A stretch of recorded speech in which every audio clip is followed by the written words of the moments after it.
Le 11 novembre 2015 paraissait Une histoire de fou, le film de Robert Guédiguian qui relate les événements qui firent suite au génocide arménien sous forme de lutte armée tout au long du XXe siècle. De l'assassinat de Talat Pacha en 1921 jusqu'à l'histoire d'Aram, un jeune homme marseillais d'origine arménienne qui voulut mettre fin 60 ans plus tard à l'inaction de la communauté arménienne.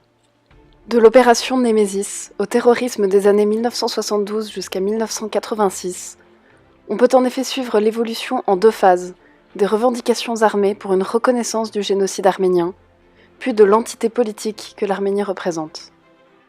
L'opération Némésis, menée entre 1920 et 1922, visa à exécuter la sentence de mort par contumace de plusieurs hauts responsables du génocide, reconnus comme tels par les tribunaux, mais vivant néanmoins librement. L'exécution la plus connue est celle à Berlin, le 15 mars 1921, de Talat Pacha, le grand ordonnateur de l'extermination des Arméniens.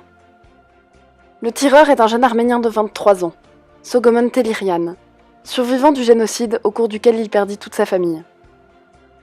Sogomon Tehlirian est jugé le 2 et 3 juin 1921 par le tribunal de première instance de Berlin. Une nouvelle dimension est alors donnée au procès. Le crime génocidaire de Talat et des jeunes Turcs est mis en accusation.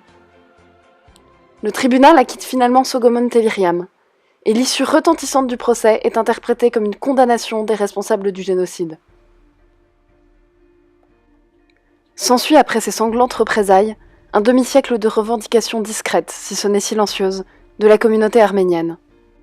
Le film de Robert Guédiguian souligne parfaitement la manière dont ce combat reprend vie dans les années 1970, à travers tous les foyers de la diaspora arménienne, fortement inspirés par le courant de pensée marxiste-léniniste. Ces combattants se réunissent alors en groupes armés terroristes et prônent des actions violentes dans deux buts: forcer le gouvernement turc à reconnaître le génocide et réunifier les territoires autrefois peuplés par les Arméniens en une entité politique nationale souveraine. Parmi ces groupes armés, on peut distinguer principalement l'Asala, ou encore les commandos de justiciers du génocide arménien. On attribue à ces groupes terroristes, souvent basés au Liban, plusieurs attentats notoires et particulièrement meurtriers en victimes civiles.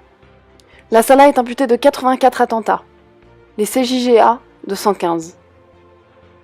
On peut citer comme exemple l'attentat commis par les CJGA à l'encontre de personnes apparentées à des diplomates turcs, ou encore les attentats commis par l'Asala dans l'aéroport d'Orly le 15 juillet 1983.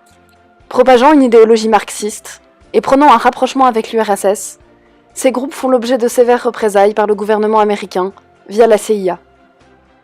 Leurs actions cesseront progressivement jusqu'à la création, en 1991, de l'État arménien.